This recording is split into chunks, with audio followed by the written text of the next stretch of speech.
नमस्कार। सत्य भक्ति चैनल पे आप सभी का स्वागत है। जो लोग हमसे जुड़े हुए हैं और जो हमारे वीडियोस को लाइक कर रहे हैं, देख रहे हैं उनको और उनको सुनते हैं, उन सभी लोगों के को पता ही होगा कि आजकल मैं शिव पुराण के ऊपर बता रही हूँ। शिव पुराण से तथ्य निकाल कर बताती हूँ आप लोगों को, शिव पुराण की कथाएं।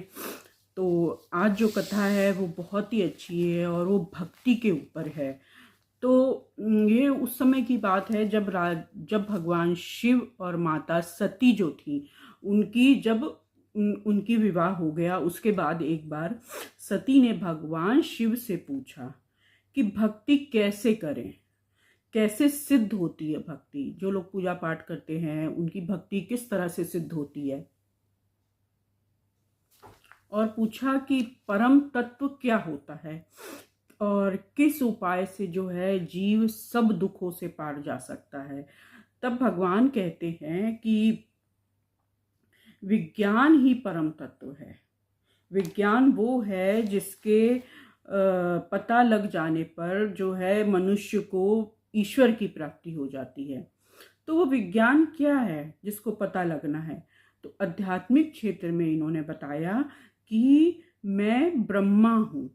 जिस इंसान को ये ज्ञान हो जाता है कि मैं ही वो ब्रह्मा हूँ, मैं ही वो ईश्वर सत्ता से जुड़ा हुआ हूँ, मैं ही वो ब्रह्म हूँ, तो जब ये होता है और ब्रह्म के सिवा दूसरा कुछ संसार में नहीं है, तो जब ये पता चल जाता है कोई वस्तु नहीं है और बुद्धि एकदम शुद्ध हो जाती है मनुष्य की, तब जो है ये आध्यात्मिक जगत का दुर्लभ ज्ञान मनुष्य को प्राप्त होता है, जिसे ईश्वर स्वप्न के माध्यम से, ज्ञान के माध्यम से, विचार के माध्यम से मनुष्य तक समय समय पर पहुंचाते रहते हैं। और फिर मनुष्य को किसी भी तरह से बाहरी ज्ञान लेने की आवश्यकता नहीं रहती। लेकिन जब आप शुरुआत कर रहे हो, आपके पास अभी ज्ञान पहुंचा नहीं है, क्योंकि ये जो है वो बहुत दुर्लभ है। इस भगवान शिव खुद कहते हैं कि इस पूरे त्रिलोकी में बहुत ही कोई बिरला होगा जो मुश्किल से ही इस ज्ञान का पता लगा पाएगा। जो भी जैसा भी है वो शिव है, शिव का ही स्वरूप है। जब जीव चराचर जगत जड़ चेतन सब में शिव शक्ति का ही वास है, वो सब में भगवान का वास है। मतलब जो कुछ भी हमें अपनी आंख से दिखता है वो सब कुछ ईश्वर है। भक्ति ही वो रास्ता है जो ये बताती है। जब मनुष्य इस अवस्था में पहुंच जाता है, जब उसे सब में भगवान दिखने लगते हैं, जड़ में, पत्थर में, पेड़ पौधे, जल के जीव, पंक्षी, जानवर, मनुष्य और जितने भी प्रकार की प्रजातियां इस धरती पर विचर रही हैं, जो भी हमें अपनी आंखों से दिखाई देता है वो सब ईश्वर का ही स्वरूप है। जब ये भावना भक्ति करते करते बहुत प्रबल हो जाती है, जब ये भावना आ जाती है, तब जो है वो विज्ञान प्रकट होता है। तो माता सती पूछती है कि भक्ति किस तरह से मनुष्य करे, कैसी भक्ति करे जिससे ईश्वर की प्राप्ति हो, और ये भक्ति कैसे होती है, किस तरह से ये ज्ञान प्रकट होता है। तो भगवान कहते हैं कि भक्ति 9 तरह से की जाती है। पहली भक्ति है कि कोई किसी भी जाति का हो, अगर वो भक्ति करता है तो स्वयं शिव उसके घर पहुंच जाते हैं। भगवान शिव ने ये वर दिया हुआ है कि चाहे वो कुल का चाहे जैसा हो, समाज उसे भले कहे कि ये कुल में बांट दे, ये नीच कुल है, ये उच्च कुल है और ये ऐसा है वैसा है, लेकिन भगवान की नजर में भक्त सिर्फ भक्त होता है। उसके लिए ना अमीर गरीब होता है भगवान के लिए भक्त, ना भगवान के लिए भक्त जो है वो उच्च नीच होता है, ना जाति पाति किसी चीज में बटा होता है। ईश्वर के लिए जो भक्त है वो सबसे उत्तम होता है। और भक्ति भगवान बताते हैं कि सगुण और निर्गुण 2 प्रकार से होती है। मन में ईश्वर के लिए जो प्रेम होता है, जो मन में भावना हम लोग के आती है कि ये हमारे भगवान हैं और हमें उनकी पूजा करे बिना या उनकी बारे में चिंतन करे बिना या उनके बारे में सुनने के बिना जब कुछ अच्छा नहीं लगता और मन में जो प्रेम आ जाता है, वही भक्ति होती है। तो उसको पाने का रास्ता क्या होता है? आप एकदम जो भी आपका समय है, सुबह का हो या शाम का हो, अपना एक आसन लगाकर जो है बैठ जाइए। सब ओर से मन हटा करके भगवान की कथा कीर्तन जो रोज सुने, प्रतिदिन वीडियो चलाकर आप रखिए, आप कथा कीर्तन रोज सुनिए, इसको श्रवण भक्ति करते हैं और मन में ईश्वर के दिव्य कर्मों का धीरे धीरे चिंतन आने लगता है कि अब, क्योंकि जब आप उस किसी भी चीज को बार बार सुनते हो तो आपके मन में ये वो चीजें चलने लगती हैं, वो हर चीज के बारे में है। आप जिस चीज के बारे में ज्यादा सोचते हो, ज्यादा देखते हो, ज्यादा सुनते हो, वो चीजें मन में चलती हैं। तो जो भगवान को सर्वत्र जानता है वो धीरे धीरे ये उसके अंदर आने लग जाता है, वो समझने लगता है कि ईश्वर जो है वो सब जगह फैला हुआ है, भगवान हर एक चीज में है। तो वो धीरे धीरे भगवान की कृपा से निर्भय हो जाता, फिर उसको डर नहीं लगता किसी चीज का। प्रभु कहते हैं कि जो मन में प्रेम और श्रद्धा रखकर सुबह या शाम शिव का पूजन करता है वही सेवन नाम की भक्ति है। हमेशा जो प्रभु का प्रिय बोलता है कि हम जो बोलेंगे वो हमारे भगवान को कैसा लगेगा, उसे दास भक्ति कही जाती है। भक्ति के अलग अलग भेद हैं। जो परमात्मा की 16 उपचारों से पूजा करता है, उन्हें अर्चन भी करते हैं, मन में से ध्यान करता है, बोलने से जो मंत्र का पाठ करते हैं, स्तोत्र पढ़ते हैं, जो मंत्र का जाप करते हैं, और क्या बोलते हैं, जो भगवान के पाठ होते हैं या पुराण होते हैं, इनका जो पाठ करता है या सुनता है, और जो 8 प्रकार के अंग होते हैं, जैसे हमारे कंधे होते हैं, मस्तक होता है, नाक होती है, हाथ होते हैं, पैर होते हैं, घुटने होते हैं, इस तरह से समस्त अंगों को धरती पर लगाकर जो साष्टांग प्रणाम किया जाता है तो उसे वंदन कहते हैं। ये एक प्रकार की भक्ति है जिसे वंदन कहते हैं। और इससे ये भावना आती है कि ईश्वर मंगल या अमंगल जो कुछ भी करते हैं वो मेरे लिए सही है, ऐसा जो विश्वास करने लगता है उसे सख्य भक्ति कहते हैं। जब ये विश्वास डेवलप हो जाता है कि भगवान हमारे साथ जो भी कर रहे हैं वही अच्छा है हमारे लिए, तो सख्य भक्ति प्रकट हो जाती है। जो कुछ भी अपने पास है वो ईश्वर का है, और ये कि ईश्वर अब मैं जीवन कैसे काटूं, और ये विचार जो मन में आने लगते हैं, और डर आता है, धन की इच्छा होती है, और चिंता होती है भविष्य की कि भविष्य में समय कैसे काटेंगे, क्या करेंगे, क्या खाएंगे, कैसे रहेंगे। तो ये सब जो भी प्रकार की चीजें होती हैं वो सब ये अपने पास ना रख के भगवान के ऊपर ही सब चीज छोड़ देना कि भगवान के भरोसे ही चल रही है गाड़ी, तो इससे भी ज्ञान प्रकट हो जाता है। ये आत्मसमर्पण कहलाता है कि हमने ईश्वर के ऊपर खुद को समर्पित कर दिया है। जो कुछ हमारे पास है सब भगवान का दिया हुआ है, भगवान के प्रसाद से हमें मिला है, हम प्रसाद समझ के ग्रहण कर रहे हैं, हमारा इसमें कुछ नहीं है। और जो ईश्वर का है, ईश्वर की जिम्मेदारी है हमारा सब पालन पोषण करना। तो ये करते रहने से आत्मसमर्पण कहलाता है। लेकिन ये नवो भक्तियां धीरे धीरे एक के बाद एक करने से ही फलित होती हैं। आप सोचो बीच में से कूदकर एक भक्ति उठा ले, ये वाला कर लें, फिर ये वाला, नहीं, ऐसे नहीं। आपको पहले श्रवण से ही शुरू करता है, आपको पहले सुनना है, फिर पढ़ना है, फिर आपको भगवान के उपचारों से आराधना करनी है, फिर आपको भगवान के पाठों को करना है, फिर आपको स्तोत्र और फिर मंत्र जाप आदि करने हैं। डायरेक्ट आप कूद के मंत्र जाप करने लगे, उससे आपको कुछ विशेष फायदा नहीं होता है। आपको धीरे धीरे एक के बाद एक चरण पार करना होता है, ऐसा बताते हैं। फिर कलयुग में भक्ति ही जो है वो ज्ञान पाने का एकमात्र रास्ता है। ये कलयुग में और कोई रास्ता है नहीं। कलयुग एक ऐसा युग है जिसमें कहा जाता है कि थोड़ा सा भी भजन कर ले वो जल्दी ही ईश्वर सुन लेते हैं। चारों युगों में ये कलयुग ही ऐसा है। जैसे बाकी युगों में कठिन तपस्या करते थे, बहुत बड़े बड़े हवन यज्ञ करते थे, तब जा करके ईश्वर मिलते थे।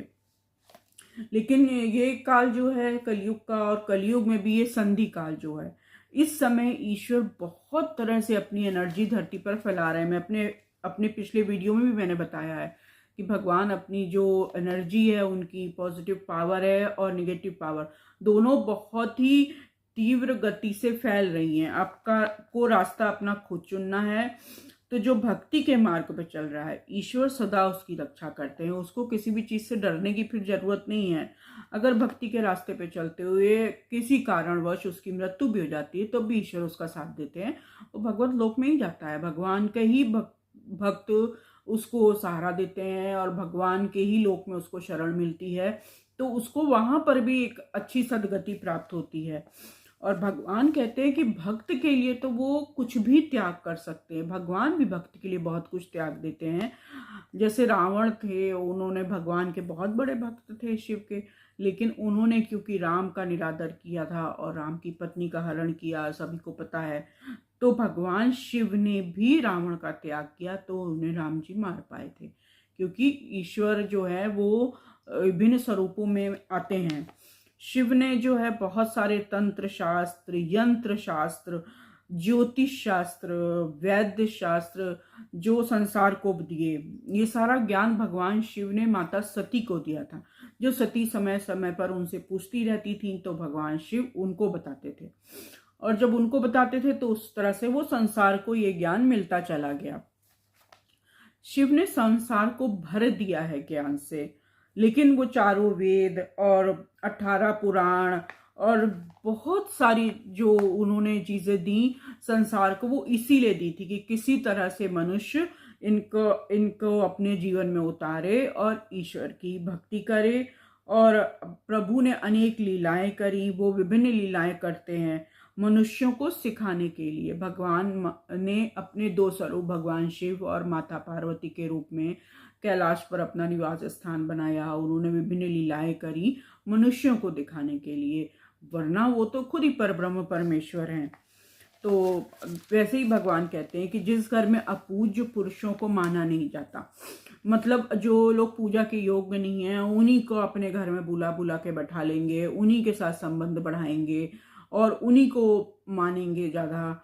और जो सच्चरित्र लोग हैं उनकी पूजा ही नहीं की जाती, उनका मान सम्मान नहीं होता, वहाँ पर बहुत ज़्यादा भय का वास होता है, मृत्यु का डर रहता है, रोग और शत्रु, इन चीज़ों का भय हो जाता है। इसलिए सज्जन लोगों का अपने घर में कभी भी अपमान नहीं करना चाहिए। कभी कोई सज्जन आपके घर में आए और अगर भूल चूक वश वो कुछ गलत भी कर दे या ना भी गलत करे, तो पर भी आप अपने घर में कभी अपमान ना करें। आप उनके घर जाकर के भले ही कुछ बोल दें या किसी और स्थान पर, लेकिन अपने घर किसी आए हुए अतिथि का अपमान नहीं करना चाहिए।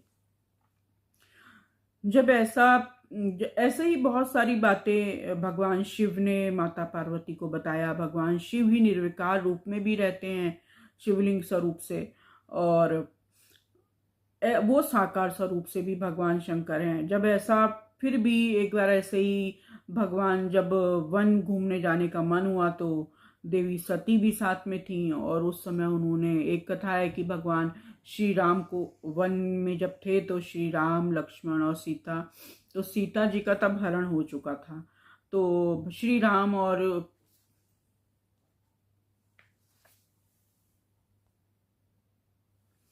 श्री राम जो है उनको देख करके भगवान शिव ने उनको प्रणाम किया।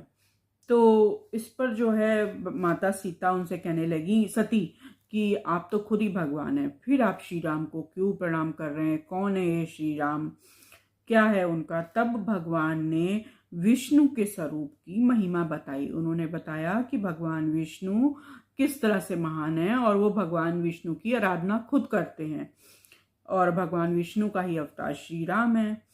तो एक बार बहुत समय पहले की बात है कि शिव ने अपने धाम में विश्वकर्मा जी को बुलाया और अपनी गौशाला में एक रमणीय स्थान बनाया और एक सिंहासन का निर्माण कराया, उस पर छत्र बनवाया, बहुत से दिव्य और बनवाया और बहुत से दिव्य प्रकार के गंध का निर्माण करवाया, और फिर इंद्र आदि देवगणों, सिद्धों, गंधर्वों, नाग और संपूर्ण उपदेवों को बुलाया।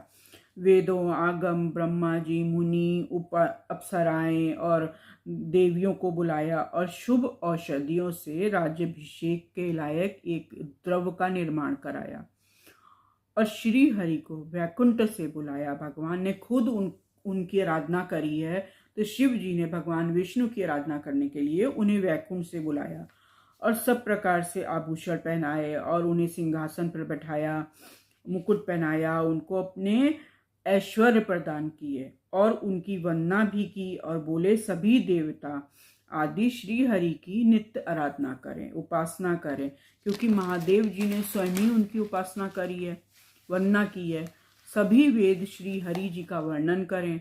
फिर सभी ने श्री हरि जी की पूजा करी और ये एक प्रथा धरती पर चल गई कि जिससे शिव बहुत प्रसन्न हुए। शिव बोले तुम धर्म, अर्थ, काम के दाता हो भगवान विष्णु, और तुम कभी भी शिव से पराजित नहीं रहोगे और तुम जगत पूज्य जगदीश्वर बनोगे, संपन्न रहोगे, महान बल पराक्रम में के होगे और तुम माया को ग्रहण करो और 3 शक्तियां, इच्छा, विभिन्न लीलाओं को करने को की स्वतंत्रता और तीनों लोकों में आराम से घूमना और स्वतंत्र रहना, तुम मेरी बाईं भुजा हो। शिव की बाईं भुजा बताया उन्होंने।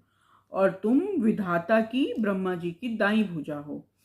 तुम उत्पादक हो, तुम ही पालक हो। मेरा हृदय जो रूप रुद्र अवतार है वो रुद्र तुम्हारा और ब्रह्मा का भी पूजनीय रहेगा। तुम संपूर्ण जगत का पालन करते रहो, विभिन्न अवतारों में सदा सबकी रक्षा करना। मेरे चिन्मय धाम में ये परम वैभवशाली उज्जवल स्थान है जो ये गोलोक के नाम से जाना जाएगा और भूतल पर तुम्हारे अवतार में सब जो रक्षक होंगे, मतलब जो अवतार में सबके जो तुम्हें साथ मिलेगा वो भी रक्षक होंगे, वो मेरे ही भक्त भी होंगे। तो वो शिव भक्ति हैं जो भगवान नारायण के अवतारों में उनके सहयोगी बनते हैं। सबसे बड़े अवतार तो हनुमान जी हैं जो स्वयं ही भगवान शिव का अवतार माने जाते हैं और वो उन्होंने भगवान नारायण की श्री राम अवतार में खुद ही सेवा करी। तो हम लोग ये भेद करते हैं कि ये भगवान शिव हैं, ये भगवान राम हैं, या इनके बीच में आपस में सब प्रेम संबंध नहीं है या एक दूसरे की इज्जत नहीं करते, ऐसा नहीं है। ये आपस में एक दूसरे को बहुत मानते हैं क्योंकि निर्गुण निराकार से ये 5 देव ही प्रकट हुए हैं और उसके बाद धीरे धीरे उनके अंश स्वरूप से अन्य देवी देवता प्रकट हुए। तो ये 5 जिस एक ऊर्जा स्रोत से ही आए हैं और हम जिनकी आराधना करते हैं तो ये सारे जो देवी देवता होते हैं इनके अंदर भी वही अंश आया हुआ होता है। किसी की पूजा छोटी बड़ी नहीं है, आप इनके रास्ते से उसी सर्वेश्वर की आराधना कर रहे हो। तो इस प्रकार श्री हरि को बहुत कुछ इन्होंने बताया और कहा कि अखंड ऐश्वर्य भी सौंपा और कहा कि उसके बाद भगवान कैलाश पर खुद रहने चले गए और अपने पार्षदों के साथ वो रहने लगे। तभी से प्रभु लक्ष्मीपति गोप वेश बना करके धारण करके धरती पे आए थे और गोप लीला करी, गौ की पालना करी और श्री राम के अवतार में शिव जी ने उन्हें इसीलिए प्रणाम किया। ऐसा सब उन्होंने माता पार्वती को बताया। इस कारण सती जी ने जब श्री राम पर संदेह किया था तो शिव ने उन्हें मन से त्याग दिया।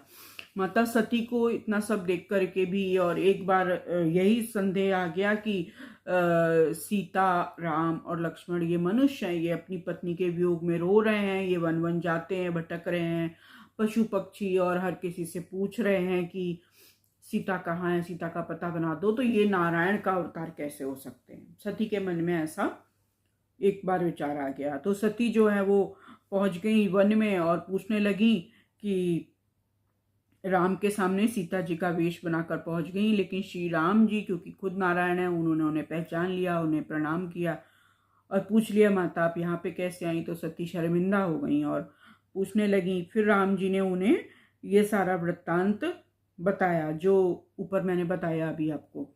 और तब सती को जब ये सब पता लगा तो वो थोड़ी सी शर्मिंदा हुई और वापस शिव जी के पास कैलाश पे चली गई।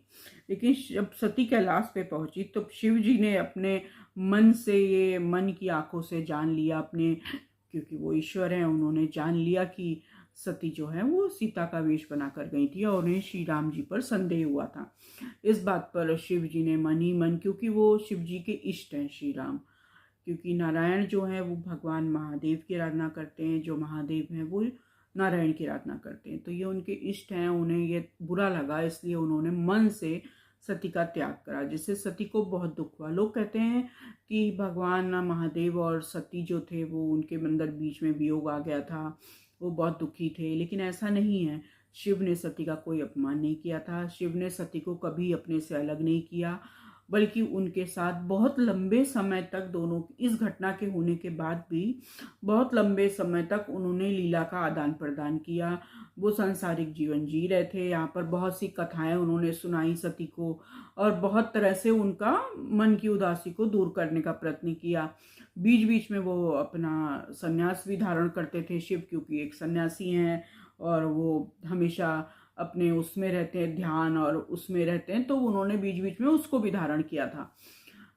फिर ऐसे समय गुजरता रहा, लेकिन शिव जब ध्यान से भी बाहर आते थे, उनके मन में वो विचार रहता था कि सती जो है वो उन्होंने शक किया था और वो सीता के भेष में गई थी, तो ये चीज़ उनको बुरी लग जाती थी, बार बार अंदर मन में आती थी, पर वो सती जी के सामने कुछ कहते नहीं थे, क्योंकि सती तो खुद ही शक्ति का अवतार है। सब शक्ति ही है, शिव की शक्ति ही है, जो शक्ति आदि शक्ति खुद ही सती के रूप में लीलाएं करने के लिए धरती पर अवतार लेकर आई थी, और उन्होंने मनुष्य जीवन लिया और दक्ष की पुत्री बनी।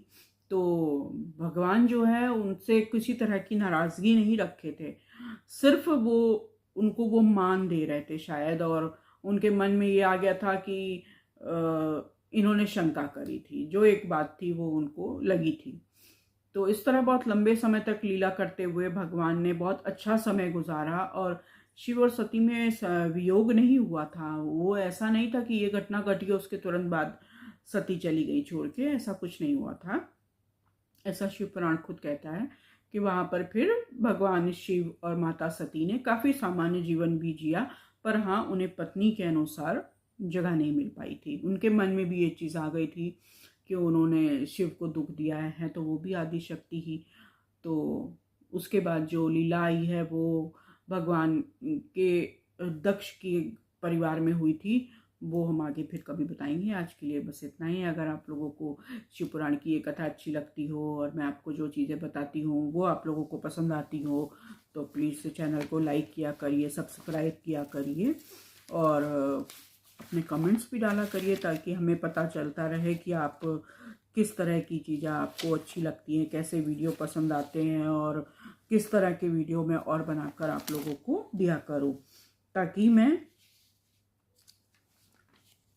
और भी अच्छे वीडियो बनाने की कोशिश करूं और वो दुर्लभ जानकारी आप लोगों तक लाऊं। जो बहुत लोग हैं जो इसका पाठ नहीं कर पाते हैं, पढ़ नहीं पाते, हमारी बहुत बहनें और भाई गाँव और जगहों पे रहते हैं, रूरल एरिया में जाते हैं, तो ये कथा जो होती है सामान्य भाषा में बताती हूँ, इसीलिए कठिन भाषा का कहीं उपयोग नहीं होता। मैं बहुत सिंपल उसको तरीके से बताने की कोशिश करती हूँ, और ये शिव पुराण का जो ज्ञान है और जो अन्य पुराण भी हैं उनसे भी मैं लेकर आती हूँ चीज़ें, और वो बताती हूँ आकर। और कुछ खुद का भी जो ज्ञान इतने समय से पूजा भक्ति आदि करते रहने से जो कुछ डेवलप होता है, उसके आधार पे ही मैं आपको बताती हूँ। कोई मनगढ़ंत कहानियाँ नहीं होती है। और इसलिए अगर आप लोगों को अच्छा लगे तो लाइक करिए, शेयर कीजिए, सब्सक्राइब कीजिए प्लीज़, और कमेंट जरूर डाला करिए, बताया करिए कि आप लोगों को किस तरह का कंटेंट पसंद आता है। और धन्यवाद। फिर मिलेंगे अगली वीडियो में।